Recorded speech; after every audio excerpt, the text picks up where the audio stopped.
નામ જપ મહિમા. નામ જપથી કાળચક્ર પણ આપણા માટે ઊભું રહી જાય છે. નામ જપ ચાલુ કરવાથી જીવનનું કાળચક્ર પણ આપણે રોકી શકીએ છીએ. બીજી કોઈ એવી શક્તિ નથી જે કાળચક્રને રોકી શકે.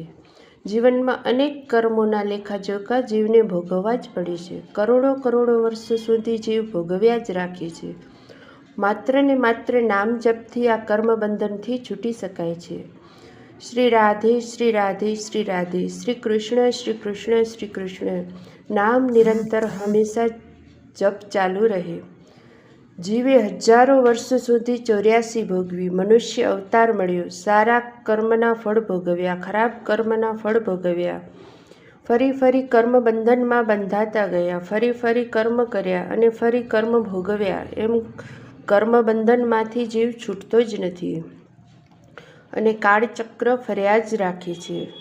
આ કાળચક્રમાંથી જીવને છોડાવવાનો એક જ માર્ગ છે, નામ જપ. અંધારા કુવારૂપી અંધકૂપમાં દલદલમાં ફસાયેલા પડ્યા છીએ. આપે જ્યાં સુધી ધામધણીને પુકારશું નહીં ત્યાં સુધી ધણીજી કેમ સાંભળશે? જેટલી તાકાત લગાવશું પુકારવામાં એટલું જ જલ્દી સાંભળશે. જેટલું દિલથી પુકારશું, અંતર આત્માથી પુકારશું તો ધણીજી બેઠા જ છે, આપણી પુકાર સાંભળશે અને આ દલદલ રૂપી ભવસાગરમાંથી કાઢશે. હવે નામ જપ ચાલુ કર્યા. શ્રી રાધે શ્રી રાધે શ્રી રાધે, શ્રી રાધે કૃષ્ણ શ્રી રાધે શ્યામ. તેવા જ આપણી મદદ કરશે આપણા સદગુરુ અને એ બધાય ઉચ્ચ કોટીની પરમાત્માઓ જે ધામધણીને માટેના કાર્યો કરે છે. જેણે આ જીવોને છોડાવવા આ ધરતી ઉપર જન્મ ધારણ કર્યો છે, એ આપણને આ દલદલમાંથી છોડાવશે.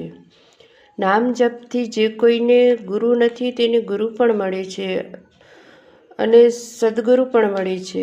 અને જે સદગુરુ મળ્યા તો ભગવાન પણ આપણો હાથ પકડે છે અને જો ભગવાને આપણો હાથ પકડ્યો તો ફરી ક્યારેય આ માયાજાળમાં છટકવા નહીં દે અને આ જીવનકાળ આપણા માટે ત્યાંનું ત્યાં જ ઊભું રહી જાય છે.